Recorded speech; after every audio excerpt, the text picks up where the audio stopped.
आरंभ होइथिबा पूर्व भागरे राजा दशरथ जामाता ऋष्यशृंग को नहीं अयोध्या प्रवेश करिसंती एवं पुत्रिष्टि यज्ञ आरंभ होइछि।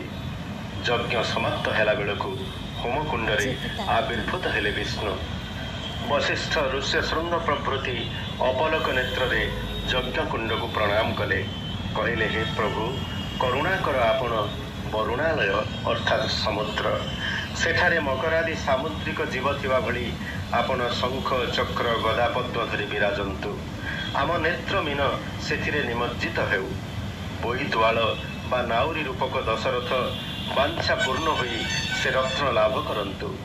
फुटंता फूल परी प्रभु हसी तथास्तु कहिले ओ चारि चरु रूपरे दिसिले। ऋष्यशृंगଙ୍କ अंजलि ब्रह्मरूपी प्रभु प्रवेश हेले। सबु रानी को बांटी दियो बोली ऋष्यशृंग राजा को कहिले।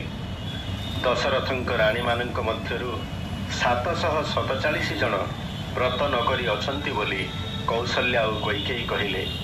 कविंक भाषा रे मलय पवन बहे किंतु बाउंस गछ ता स्पर्श रे चंदन होई पारे ना। विरक्त होई नृपति ताकु दुई भाग कले ओ विह्वल होई दुहिंक हाथ रे देले। सेमाने कहिले हे राजा अहेजा हेल अर्थात बुझी पारिल नाही। आउ जणे रानी सुमित्रा व्रत करिथिबारु निज निज चरु को दुई भाग करी तांकु देले। से चरु भोजन करिबारु विश्व को जे गर्भरे रखिछंती से विश्व गर्भ प्रभु गर्भरे रहिले। सामुका जेपरि मुक्ता को बही थाए एई कथा से भली हेला। रानीଙ୍କ गर्भरे प्रभु चारि रूपरे रहिले। विभाण्डक पुत्र ऋष्यशृंग निज कांता शांता सह निज वन को गले। दिन को दिन रानी माने चल प्रचल करिबारे असक्त हेले। बसंत मधुमास नवमी रे विपति ध्वज बा गरुड़ ध्वज प्रभु चतुर्था मूर्ति होई चंद्र बृहस्पति शुक्र और मंगल उदित हेला परी जात हेले। धात्री बा पृथ्वी रात्रिर अंधकार दूर हेला। 21 दिन दोली रे सोई प्रभु बटपत्र रे बाल मुकुंद परी दिसिले। तांकु कोल करिबा पई हाथ बढ़ई दशरथ बाल मुकुंदଙ୍କ पाखरे मार्कंडेय परी दिसिले। ब्रह्मर्षि वशिष्ठ श्रीराम नाम देले। ए राम पछरे चंद्र और भद्र लगी यह सुंदर हेउ। राम तारक मंत्र रे रामचंद्र और रामभद्र थिबारु भंज यार सूचना देइछंती। रघुवंश रे जात हेबा हेतु से राघव रावणर अरिवा शत्रु भावे से रावणारी से राजेंद्र दशरथ तांको वक्ता बा पिता होइथिबारु से दाशरथी बोलाइबे।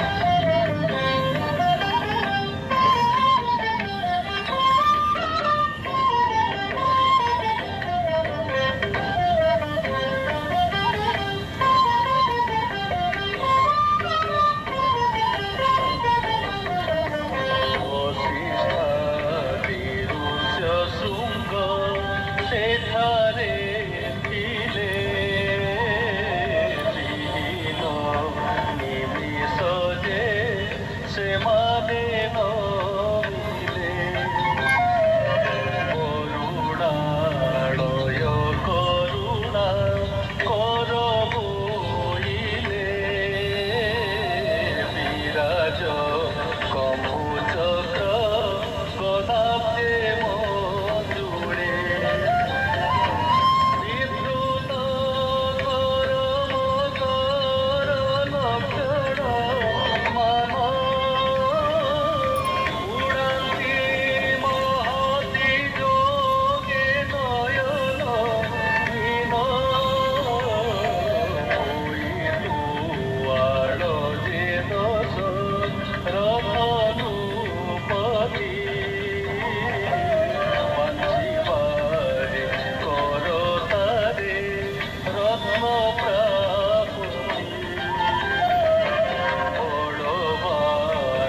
ବାୟୁ ତୋଷ କଷେ ଯେ